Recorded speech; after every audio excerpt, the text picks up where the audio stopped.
आपको जो नहीं जानते हैं, नानी काकी के मामी के मौसी के कोई आपको कॉल करेगा, अरे फलावा की नंबर अलू है, हाँ तो इसी कॉल आएगा। तो इसलिए आप ये सब से अगर आप बचना चाहते हैं तो अब से। नमस्कार साथियों, मैं लकी आप सभी के सामने एल एकेडमी में हार्दिक स्वागत करता हूँ। आज हम पढ़ाने वाले नहीं हैं, बस कुछ टॉपिक पर डिस्कस करने आए हैं कि बोर्ड में कैसे मार्क्स उठाया जाए।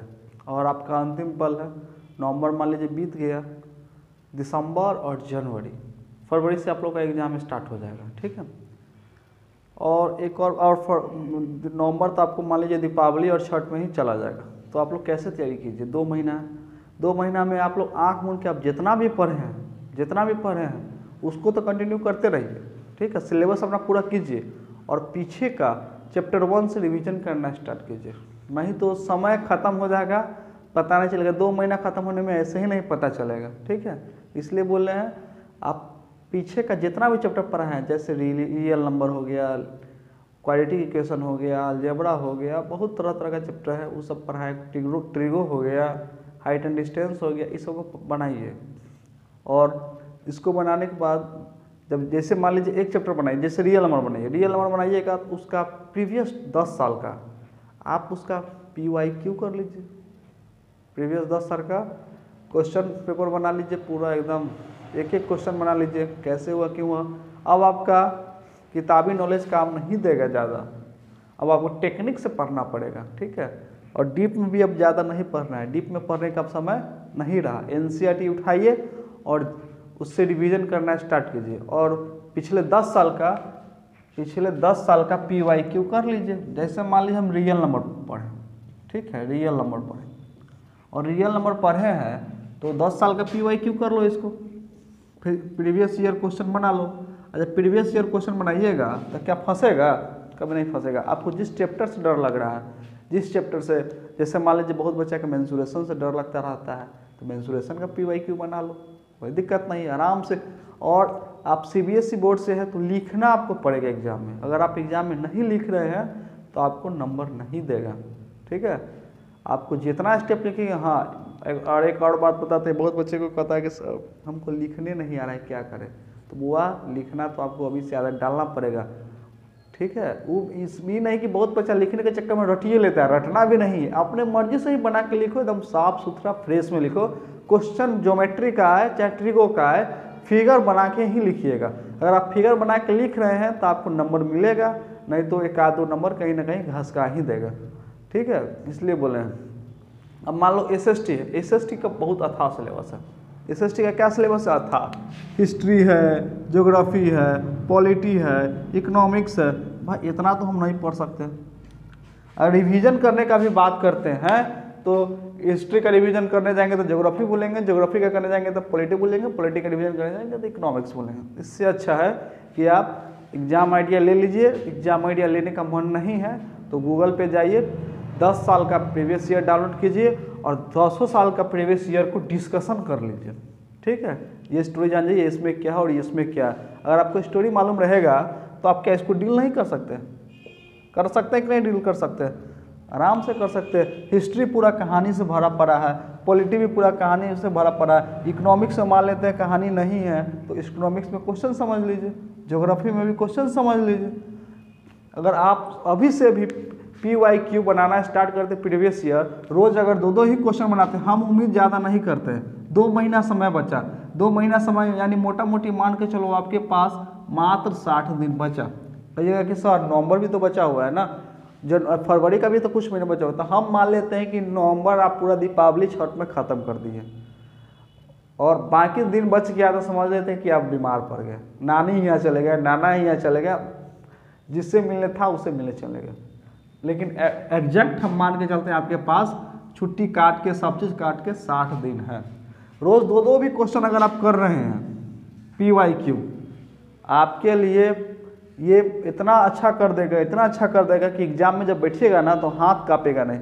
हम टेस्ट लेते हैं 10th वाले को, तो देखते हैं मैथ में क्या, मैथ में देखते हैं कि अगर मान लो 10 क्वेश्चन का हम टेस्ट लिए, अगर मान लो लड़का का पहला क्वेश्चन में अगर फंस गया तो दूसरा पे जाता नहीं, पहले पर दिमाग लगाने स्टार्ट करता है। तब एगो फंस गया था उसी में पूरा समय बिता देगा। नहीं, जो आता है उसको बनाइए, नंबरिंग लीजिए। मान लीजिए हमको क्वेश्चन 1 नहीं आ रहा है क्वेश्चन 2 आ रहा है, 3 आ रहा है, फिर उसके बाद क्वेश्चन 7 आ रहा है, तो हम सीधा स्टार्ट करेंगे क्वेश्चन 2 से, फिर स्टार्ट करेंगे क्वेश्चन 3 से, फिर स्टार्ट करेंगे क्वेश्चन 7 से। जो फंसा हुआ है उसको लास्ट में बनाना, दिमाग लगाना, उसको भी छोड़ना भी मत। आपको जो भी आ रहा है CBSE स्टेप मार्किंग है, ठीक है, तो फिगर उगर बना के आप नहीं आ रहा है उससे मतलब नहीं, उसको आराम से सजा के बनाते जाइए। आंसर आया ठीक, नहीं आया नहीं ठीक, फिर भी नंबर तो आपको मिल ही रहा है, तो क्या है हम इसमें दिमाग लगाने जाएंगे जो नहीं आ रहा है उसमें, ठीक है। तो दुख का कारण पता है यही है, दुख का कारण क्या है, जो आपको आ रहा है उसको किसी को टेंशन नहीं है, जो आप उनको नहीं आ रहा है आपको उसका टेंशन है, और उसका टेंशन के चक्कर में जो आपको आ रहा है वो भी आपका चला जाएगा हाथ से, ठीक है। इसलिए बोलते हैं बुआ PYQ। हिस्ट्री का भी सोशल साइंस है, सोशल साइंस का PYQ कर लो, रोज 2-2 क्वेश्चन इसका बनाते जाओ, समझते जाओ, डील करते जाओ। हिस्ट्री से एगो करते जाओ, ज्योग्राफी से एगो करो, पॉलिटिक्स से एगो करो, इकोनॉमिक्स से एगो करो, ज़्यादा नहीं कर रहा है। अगर आप 200 दिन कर लीजिएगा ना तो आपको बहुत अच्छा तैयारी हो जाएगा मैथ का। मैथ तो प्रैक्टिस का चीज़ है, मैथ का बनाओ, रोज एगो सेट बनाओ मैथ का, रोज मैथ का एगो सेट बनाइए। आपको मान लीजिए आप सिलेबस कंप्लीट किए हुए हैं, अगर मान लो एक आध चैप्टर छूटा हुआ है, किसी का एक आध चैप्टर छूटा हुआ है, जो 3 चैप्टर भी छूटा हुआ है, तो 2-3 चैप्टर छोड़ के बाकी चैप्टर का तो आप प्रीवियस ईयर बना सकते हैं। और दिक्कत होता है तो हमसे पूछिए, हमसे भी नहीं हो रहा है तो आप गूगल बाबा है, सबसे कीजिए। अब आपके पास अब आपका ना स्कूल वाला कुछ कर सकता है ना आपका आप कोचिंग वाला कुछ कर सकता है। आपका स्कूल वाला में जाइएगा तो स्कूल वाला उसको मतलब पढ़ाना नहीं है, उसको सिलेबस कंप्लीट करना है, लेकिन यहाँ तो हम पढ़ा रहे हैं ना, तब आपको अपना दिमाग लगाना पड़ेगा, ठीक है। साइंस है, साइंस का भी प्रीवियस ईयर बनाते चलो, साइंस का भी प्रीवियस ईयर बनाते चलो। साइंस का मान लो कोई क्वेश्चन है जैसे बायो का है, बायो सबको डर लगता है, और देखो कौन क्वेश्चन ज़्यादा रिपीटेड हो रहा है। जो क्वेश्चन ज़्यादा रिपीटेड हो रहा है उसको आँख मूंद के, हम तो टीचर के नाते नहीं कहना चाहिए लेकिन एज ए फ्रेंड कह रहे हैं, अगर जो क्वेश्चन ज़्यादा रिपीटेड हो रहा है उस क्वेश्चन को रट्टे मार दो, समझ लो, समझ में आया तो ठीक, नहीं समझ में आया तो उसको रट्टा मार दो, ठीक है। यही एगो उपाय है। क्यों, बायो तो सबको दिक्कत होता है, इसलिए रट लो, ज़्यादा अच्छा रहेगा, नहीं तो सर से समझ लीजिए, ठीक है। अब आपके सर भी आ गए हैं साइंस के, बायो के टीचर, और फिजिक्स केमिस्ट्री भी पढ़ाते हैं, ठीक है। तो साइंस का ये हो गया। और क्या बोलते हैं इसका, किसी का हिंदी होगा चाहे किसी का संस्कृत होगा, ठीक है। तो संस्कृत में क्या है, संस्कृत का में क्वेश्चन फिक्स रहता है, तो आप ज़्यादा नहीं, आप मात्र 2 ही सेट इसका संस्कृत का देख लीजिए, आपका संस्कृत हिंदी कंप्लीट हो जाएगा, ठीक है। उसके बाद आपका आता है इंग्लिश। इंग्लिश में सर कैसे तैयारी करें, देखो सबसे ज़्यादा लेकर है ना, सबसे ज़्यादा पढ़ता है मैथ। हम लोग भी अपने समय में सबसे ज़्यादा मैथ पढ़े थे, लेकिन सबसे कम नंबर किस में आता है, मैथ में, ठीक है। मेरा मैथ में कम नंबर नहीं है रे, मेरा मैथ में 88 नंबर है, ठीक है।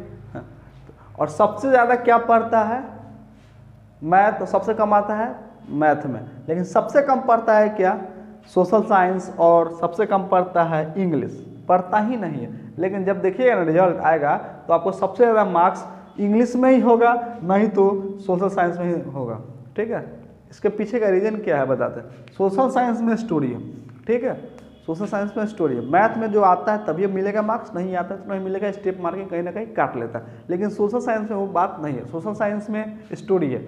आप अगर स्टोरी को भी पकड़ के डील कर दिए एकदम अच्छा से, आपको कहानी मालूम है, कहानी तो हम समझाते हैं, अगर आप कहानी को भी अच्छा से लिख दिए तो आपको नंबर मिल जाएगा, ठीक है। लेकिन मैथ में आप वैसे लिखिएगा तो आपको नंबर नहीं मिलेगा, इसलिए सोशल साइंस में मार्क्स ज़्यादा उठता है। बच गया आपका इंग्लिश। इंग्लिश में भी क्वेश्चन फिक्स है, जैसे कॉम्प्रीहेंशन 20 नंबर का आता ही आता है। अब कोई बच्चा पढ़े, लिटरेचर पढ़े न पढ़े उससे हमको मतलब नहीं है, लेकिन कॉम्प्रीहेंशन तो 20 नंबर उठा देगा। उसके बाद बच गया मार्क्स आपका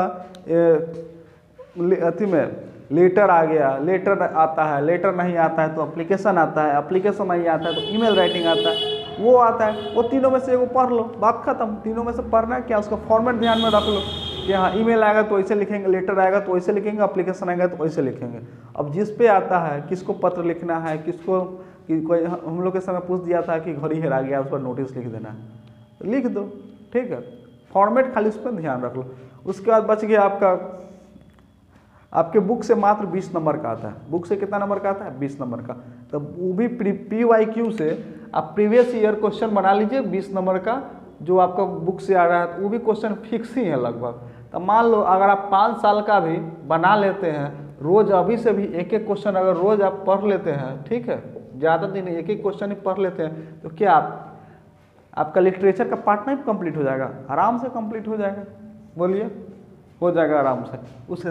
और आपके पास अब ज़्यादा समय नहीं है, अगर 1 महीना समय रहेगा, अगर आप जाइएगा तो प्रीवियस ईयर बनाने जाइएगा कि रिवीजन करने जाइएगा तो कन्फ्यूज जाएगा। अभी के साथ साथ जो भी चैप्टर बना रहे हैं उसका रिवीजन करते बहुत ज़रूरी है, नहीं तो ऐसा समय आएगा कि दिसंबर ख़त्म हो जाएगा, जनवरी ख़त्म हो जाएगा, और जब रिवीजन करने जाएगा तो इतना थाक लग जाएगा। और जब इतना थाक लग जाएगा तो सोचेगा कि हम केंद्र से रिवीजन करें, इधर से रिवीजन करें कि हम इधर से रिवीजन करें। जब रिवीजन करने जाइएगा तो सोचिएगा अरे हम रिवीजन करें कि प्रीवियस ईयर का क्वेश्चन बनाए। प्रीवियस ईयर क्वेश्चन बनाइएगा तो फिर कहिएगा ना भाई हमारा ये चैप्टर छोटा हुआ, इसी में आपका दिन कट जाएगा और बोर्ड में बैठिएगा तो नंबर नहीं आएगा। जब नंबर नहीं आएगा तो उस समय पता है क्या होगा, उसके बाद समझ ही रहे हैं ना, PYQ बनाना। हम ये नहीं कह रहे हैं कि आप दीपावली में और छठ में घर मत जाइए, आप जाइए दीपावली छठ के बाद, उसी के लिए हम 7 दिन का टारगेट रखें। अगर आप 60 दिन अगर जो जैसे हम तरीका बताए हैं और उस तरीका का 50% भी अगर आप फॉलो कर लेते हैं तो आपका 90+ स्कोर कोई नहीं छीन सकता है। 90+ स्कोर का हम बात कर रहे हैं, ठीक है, इसलिए बोल रहे हैं। अगर आप पूरा अच्छी तरीके से आप क्लास किए हुए हैं, मेरा क्लास किए हुए हैं, मेरा क्वेश्चन बनाए हुए हैं, कुछ कुछ क्वेश्चन तो मैथ का तो फिक्स ही है, लगभग 50 नंबर का तो क्वेश्चन फिक्स है, 20 नंबर तो आपको स्कूल दे ही रहा है, 70 नंबर तो आपका आ ही रहा है, बच गया 30 नंबर का तैयारी करना है। 30 नंबर कैसे तैयारी होगा? PYQ बनाइए, PYQ नहीं बना रहे हैं तो आप बुक का ही बनाइए, बस समझ में आ रहा है ना। तो हाँ, नहीं तो सोचते रहिएगा कि सर स्कूल के भरोसे मत रहिएगा। हमको तो स्कूल का सपना ही टूट गया, स्कूल से उम्मीद। हम बचपन में थे तो सोचते थे यार CBSE का लड़का जो प्राइवेट स्कूल में पढ़ता है उसका तो दिमाग और तेज होगा और अच्छा होगा, लेकिन सब वही है, सब वही है। मेरे पास हर स्कूल का लड़का है, कौन ऐसा मुजफ्फरपुर का स्कूल नहीं है जो मेरे पास चलने का लड़का नहीं है, DAV का लड़का नहीं है, कि सनशाइन का लड़का नहीं है, कि संजीवियर का लड़का नहीं है, कि होली मिशन का नहीं है, कि हर स्कूल का लड़का। इसलिए बोल रहे हैं हम सब स्कूल का एक्सपीरियंस जानते हैं। और आप लोग प्रीवियस ईयर क्वेश्चन बनाइए, आज से ही बनाइए। और किसी को और अच्छा नंबर लाना है, 100 में 100 सोच रहा है, तो आज से ही PYQ बनाना स्टार्ट कर दीजिए। चलिए, इसी के साथ हम अपना क्लास को, और क्लास बोले या टॉपिक बोले या रणनीति बोले, इसको ख़त्म करते हैं। चलिए, बहुत बहुत धन्यवाद।